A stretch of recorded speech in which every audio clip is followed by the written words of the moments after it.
I was horrified and ashamed. It was not real, but it looked so real. I reported the image to the platform, desperate for it to disappear. But the platform only took down the original post and not the reposts.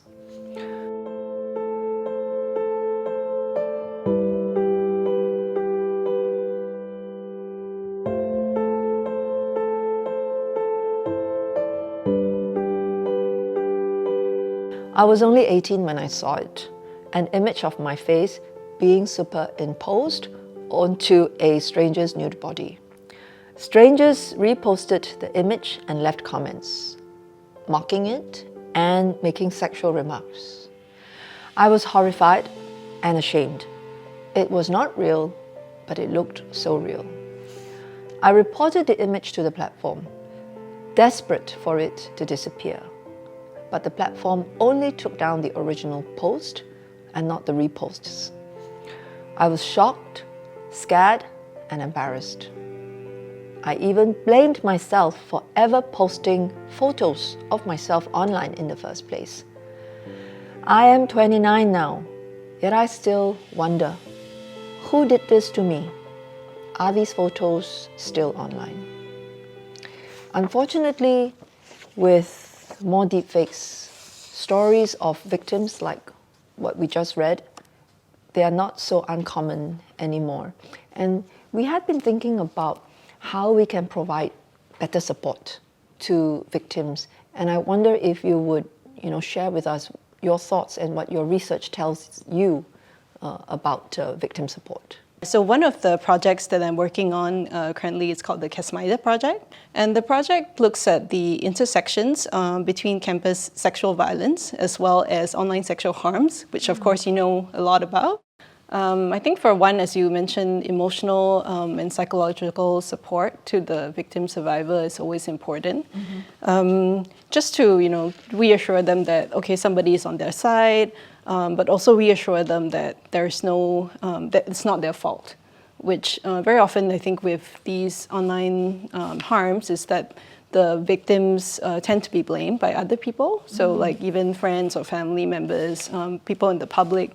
And this is a phenomenon known as victim blaming, in which the victim is blamed for their own experience of online sexual harm, such as the story in which you read. Clearly, the victim survivor also blamed herself, which is not a good thing. The other thing that is important, I guess, is the takedown of the deepfake content. So the sooner it can be taken down, of course, the better. And this is because they're worried that the content is floating around somewhere, and this gives them a huge sense of anxiety that, once the content is uploaded, that it won't be, even it's taken down, it might be floating somewhere, that somebody, for example, can download it and re-upload it somewhere. So this is one of the fears that we have certainly gotten from our victim survivors. It's like a nightmare that won't go away, keeps recurring. Yes. So timeliness is definitely an issue. And I'm not sure if you're aware, Michelle, one of the reasons why we're going to introduce new legislation is precisely to enable the swift takedown of such online harmful content.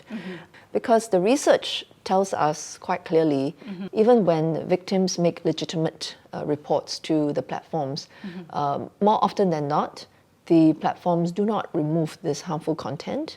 And even when they do remove this harmful content, the average time taken is something like 5 days, which from the victim standpoint is way too long. And actually not only the stress that they feel, the stress of the families and friends of these victims, and which then adds to what you were talking about, whether they feel supported and the sense that the victim continues to feel the blame for as long as the content remains online. That's something that weighs heavily on everyone. Yeah. So with the passage of the new law, we will also set up an online safety commission. And the idea is to create an express lane for victims with legitimate reports, so that when the platforms get hold of this report, they will be able to act on it with a greater sense of urgency. And I think also very importantly for victims, not just deal with the original post that was harmful in nature, but also the repost, because that's the one thing that keeps the victims up at night. So it's kind of understandable that there will be people who are judgmental and who have a lot to say about the victims.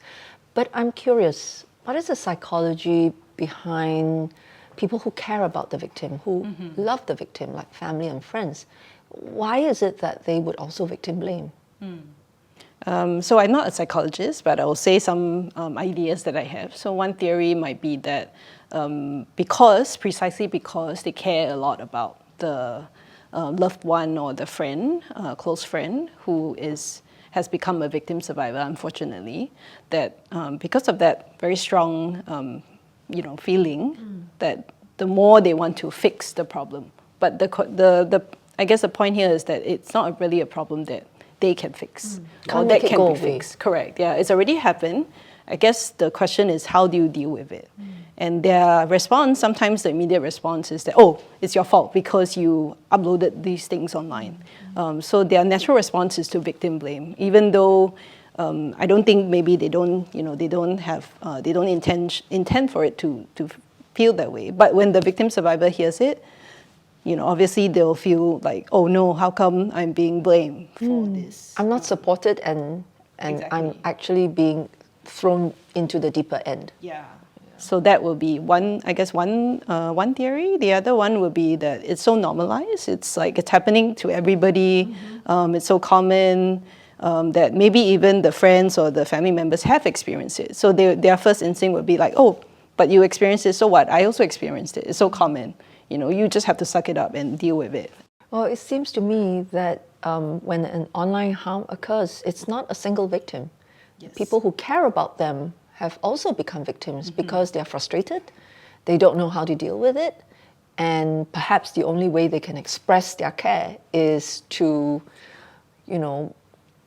say things that what comes across to the victim as blame.